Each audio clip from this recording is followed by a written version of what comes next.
Maging maalam sa batas at inyong mga karapatan. Maging marunong sa wastong katwiran at tunay na katarungan. Sasagutin ni Attorney Noel Del Prado ang inyong mga katanungang legal. Kasama si Liza Aquino sa Hello, Attorney! Hello, Attorney! Bukas na ang linya ng DZMM Radio Patrol sa Istrenta at DZMM Teleradyo. Hello, Attorney! Magandang Lunes ng hapon po. Isa na naman pong bagong linggo dito po sa Hello, Attorney. Attorney Noel Del Prado po. At syempre, nandito na po ang aking napakagandang partner na ngayon lang po mas kulot po siya kaysa sa akin. Akala ko... Ngayong araw lang po na ito. Hindi.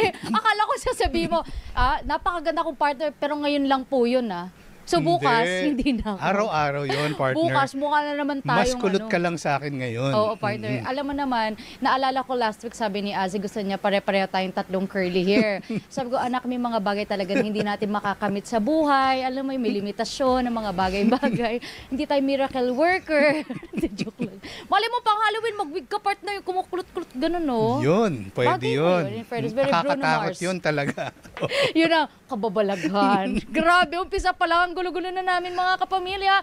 Alam niyo naman po, malapit na ang Undas, October 20, 2025 na po. Ang dami, di ba? Ang bilis ng panahon. Ang bilis. Tatawid na naman po tayo niya sa Nobyembre. Then after noon, mararamdaman mo na talaga ang full blast na ang decorations ng Christmas. Yes, partner. Ngayon pa lang, ang dami na. Ngayon nakakalito pa ang mga tao. May nakita ako one time, Christmas tree. Ito totoo to Christmas tree. Pero mga gagamba, bagoy, mga nakalagay. Tapos mga, parang yung mga, anong tawag doon, yung web, spider web. Agiw. Ayun ba Tagalog na? Maraming salamat, Professor. Yung agiw, sabi ko, wala, hindi ko naintindihan. Ano ba to? Pasko na ba to? O Halloween ba to? Pati yung mga wreath meron. Transition tree. Sabi ko, parang tinipid na lang talaga nila. Parang ito yung budget natin. Isahan na lang. Isahan na lang po yan. Pero sa kayo, speaking of isahan, partner, kasiyahan, at syempre po, mga impormasyon. Ang hatid po namin para sa inyo mga pamilya on a Monday afternoon. Sabahan niyo po kami at hello po, of course, sa lahat ng mga nalilito na po sa usapan namin dyan sa Sky Cable, Channel 26. Hello. At hello din po sa lahat ng nakatutok sa The Filipino Channel, I1TFC app, at syempre sa ating dalawang social media pages na live po ngayon. YouTube Live na nakatutok na po kami ni partner Liza, at syempre sa Facebook Live ng DZMM Teleradyo. At syempre, alive din po niyan, of course, sa mga nagkikinig po sa atin dito sa radyo, dito sa DZMM Numero 1 sa aksyon. At syempre, without further ado, ikasan nyo na po mga katanungan po ninyo on a Monday. Huwag nyo nang hintayin ng Friday bago padala na inyong mga questions. Ibigay nyo na po yan sa aming pong mga hotlines.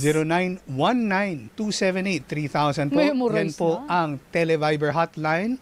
Syempre, pwede rin po kayo maging live caller. Marami po tayong hindi naabutan. Tawag lang po sa 8924-4101, locals 5671, 5672 at 5673. Kaya po. Tawag na! Text na! Comment na sa Hello, Attorney! Hello, Attorney! Dami nagbe-Merry Christmas dito sa live stream natin. Pasko na talaga. Basahin natin yan maya-maya. Pero sa ngayon po, sa oras po ng 1:08 ng hapon, natin na pong alamin ang ating Monday lesson. Usapang legal. Usapang batas. Komplikado yan. Pero, ano nga ba ang sabi ng batas? Alright, ano nga po ba ang sabi ng batas pagdating po sa pagpapakita ng mga SALN o statements, assets, liabilities, and net worth ng ating po mga opisyal at empleyado ng pamahalaan? Yes, partner. Partner, dito walang duda na lahat ng kawani ng pamahalaan ay required. Hindi po, kumbaga, hindi sila binibigyan ng discretion dito. Required po, obligado ang lahat na mag-file nitong SALN. Kailan? Tuwing papasok sila, bagong pasok sila sa gobyerno. Oh, talaga? Okay? Pagkatapos nilang manilbihan ng bawa, nag-resign sila or nag-retire sila, required ka pa rin mag-file. At in between, yung unang pasok mo sa pamahalaan at doon sa pa-exit ka na sa pamahalaan, every year yan, partner, required kang mag-file ng statement of assets, liabilities, and network. Hindi kasama, partner, doon sa title, pero nakalagay din dyan yung disclosure at ito ay full disclosure halimbawa ng iyong mga kamag-anak sa gobyerno, number one, at nakalagay din dyan yung mga business connections mo. Ibig sabihin, halimbawa, bago ka pumasok sa gobyerno, habang nasa gobyerno ka, hindi ka naman bawal, partner, mag-engage in business for as long as, ibig sabihin, pwede kang magnegosyo. Dapat hindi ka lang nagkakaroon ng tinatawag nating conflict of interest o kaya yung outright o tahasang graft and corruption na paano ka ba nagkakaroon ng graft and corruption? Ibig sabihin doon sa mismong ahensya, mismong opisina ng pamahalaan, ginagamit mo for your personal benefit using public office for personal gain. Yan po ang pinagbabawal at lalo na iniiwasan din po or inuutusan lahat ng ating kawani at opisyal ng pamahalaan na wag magkaroon ng tinatawag nating conflict of interest. Hindi na natin isasalin yan. Conflict of interest, ibig sabihin kapag po kayo ay nakaupo, nanunungkulan sa pamahalaan, dapat singular, isa lamang po ang nasa isip natin, magsilbi ng tapat sa taong bayan.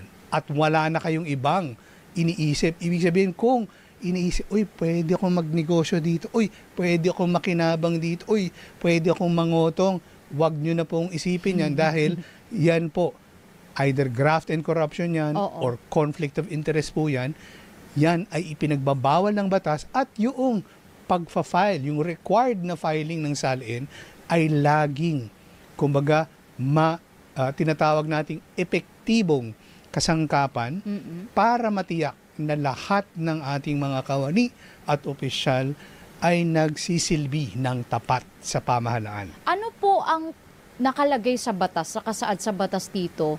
Okay, nagpa-file po sila ng SALN. Yes, required sila ng regular mag-file. Pero required din po ba ang isang particular ahensya ng gobyerno na mag-check niyan?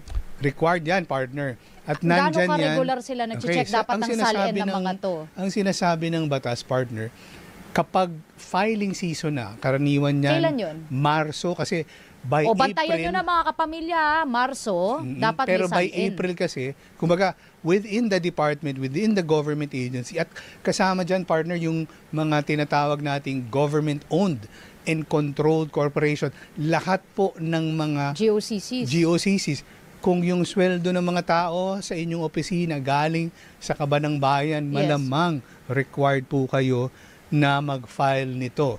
Ano ba yung mga GOCCs, partner? Halimbawa, Philippine Amusement and Gaming Corporation, Government Service Insurance System, GSIS, SSS, lahat po yan ay, kumbaga, yung mga kawani ng SSS. Kasi yung SSS, di ba, yung pasiguruhan sa private sector, pero yung opisina mismo ng SSS, yung Government Regulatory Agency, yan po ay gobyerno din po yan. Okay, hanggang kailan sila dapat nagfa-file ng kanila pong SALN? Habang sila ay nasa nananatili sa panunungkulan, partner, every year yan, every filing April. Season. Ibig sabihin, bago yun, bago isubmit, dapat ng ahensya ng pamahalaan sa either Civil Service Commission, Office of the President for Presidential Appointee, or yun sa mga matataas ang posisyon sa Office of the Ombudsman, bago nila dapat isubmit yan, meron ng review ang ahensya ng pamahalaan. Lahat ba ng boxes dyan, yung iyo bang lahat ng ari-arian, real property, personal property, yun bang interest mo in other corporations, nakalagay dyan, nakasaad dyan yung mga ari-arian nakapangalan sa iyong mga anak na below 18 years old, nandyan. Nakalagay din ba dyan lahat ng kamag-anak mo sa buong bureaucracia, whether national or local government or even government-owned and controlled corporation, nakadeklara yan dapat. Okay. Pero up until, may filing season every year, di ba? That's established na April.